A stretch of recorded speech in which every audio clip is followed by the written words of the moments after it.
All right. All right, man. We got something here for you guys tonight.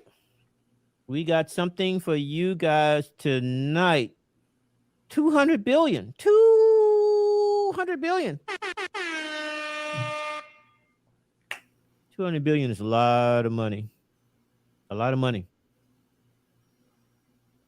Especially 200 billion to lose. Who loses 200 billion dollars? Well, if you my man Elon Musk, hey, that's just ain't nothing.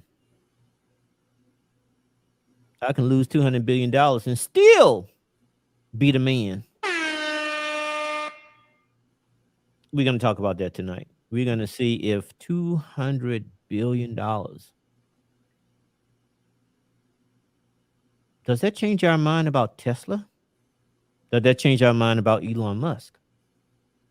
Is he still the genius, billionaire, multi-billionaire that we all think he is?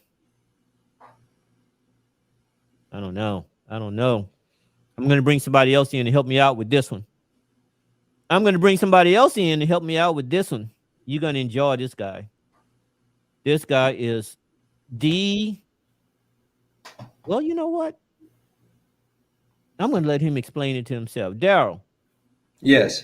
D. Yes. D How you man. doing? That's perfect. So, tell me a little bit about yourself, Daryl. You know, you've been on the show before, right? Yes, multiple times. Multiple times. What was your first show? My first show was the corner class of Tampa. Right. You did do a corner class. You did do a corner class, right?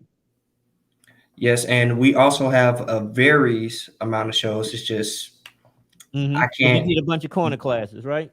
Right. So, Daryl, you are an aspiring businessman and influencer, and you want to get into the music game. Is that right? Correct. He's been overtaken by Bernard Arnault, co-founder of Louis Vuitton.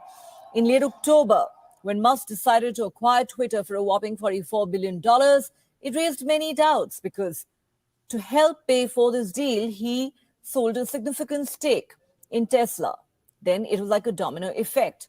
Many experts at Tesla have accused Musk of being distracted with Twitter. His tenure as a social media platform has been marked with chaos. He's shown intentions to revamp everything from scratch, but in Being distracted from Twitter. Come on now. Look. D, look. He just bought Twitter for $44 billion. What they expect him to do? You expect him to buy Twitter and not be distracted by Twitter?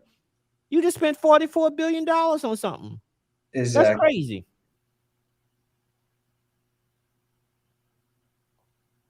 Also, you got to think about it. He still has other companies that's still up and running to this day. SpaceX. Mm-hmm. I know it's a couple of them out Yeah. there. Well, SpaceX, he's doing a lot of things with SpaceX. And he has the Boring Company, he has SpaceX, he has of course Tesla, Twitter. He has a solar company, solar, I think it's Solar City, that he is doing a lot of things with. And so he is quite a busy guy, quite a busy. Of course he has staff, but really it's Tesla that is the public, that's his only public company. But still, I'm sorry, and Twitter, of course. But still, the to say that someone spends $44 billion on something, and now they're his haters are out there that, oh, you spending a lot of time on this one company, and you spend $44 billion, and you're not supposed to be spending. No. I'm going to You spend, can look, expect I'm him going to to spend do. $44 billion on a company. I'm going to want to know what's going on with that company. I'm going to want to know how to fix it. How to fix it. What's wrong with it? I'm fixing the company. That's what's wrong with it. Here we go. In that process, he's implemented and often reversed a host of new policies. Tesla's shares fell 11.4% in a day. It was the lowest in more than 2 years. A Reuters report soon followed, claiming that the company was planning to run on reduced production at its Shanghai plant. Another analysis showed that prices of used Tesla cars were falling faster than those of other car makers. But amid this rocky financial period, the chief asked employees not to worry. Elon Musk has previously blamed Federal Reserve for the fiscal struggles. He has accused the body of raising interest rates at the fastest pace in decades. But these rates are not expected to change in the coming weeks or months. However, the pressure on Elon Musk in rising is rising. Experts say there is a high possibility that Musk may be asked to step down.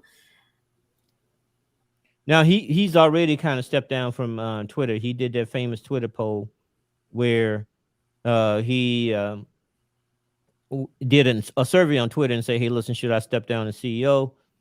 You know what they did? You know what they did, Daryl? Mm-mm. They came back and said, "Yeah, yeah, you should." That's you because they should wanted him to. you should step down as Twitter CEO. And so he's a man of his word. What he's going to do is he's going to find someone that is able to step in as the CEO role for Twitter, and then he is going to at that point relinquish his role at Twitter and to focus on his other businesses. But imagine you're going to fire yourself. Now, you're going to fire yourself. You're going to put out a poll to the people. Say, hey, listen, do you want me to stay or do you want me to go? You fire yourself. He steps down and he's going to do it. He's going to step down. Yeah, I don't nah. I don't that makes no sense for you buying the company. If you was just gonna step down, you should just let the original owner have it. Well, I guess he thought that Twitter would be part of an overall scheme. It would be allow him to, maybe use it as a marketing. Maybe he can turn it around. A lot of people said that Tesla was dead back when Tesla was starting out in its infancy. Tesla was not a profitable company. It wasn't. It was expensive. The technology hasn't caught up to where it needs to be to keep the cost down. And so Tesla was rocky. Tesla was very rocky. It's famously in one of his books, they said that Tesla was on the verge of bankruptcy many times.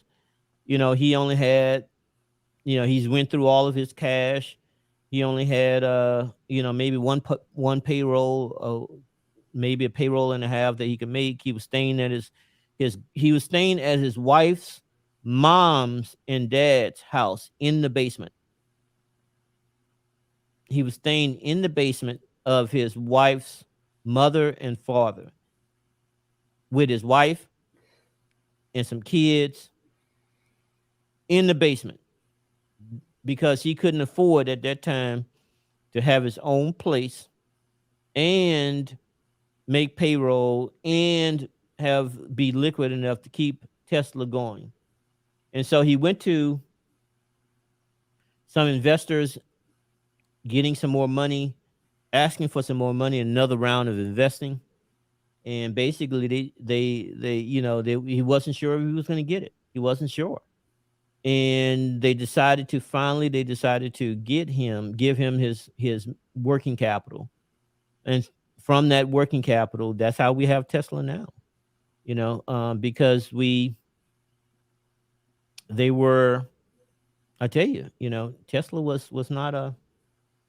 wasn't profitable. It takes a while for a company to turn around and be a Tesla. But now, that his bet played off and he was the richest man in the world by hundreds of billions of dollars. So after losing $200 billion this last year, he lost it in a year, little over a year, losing that much money, a little over a year, and then coming back and still being the second richest person in the world. That's the man.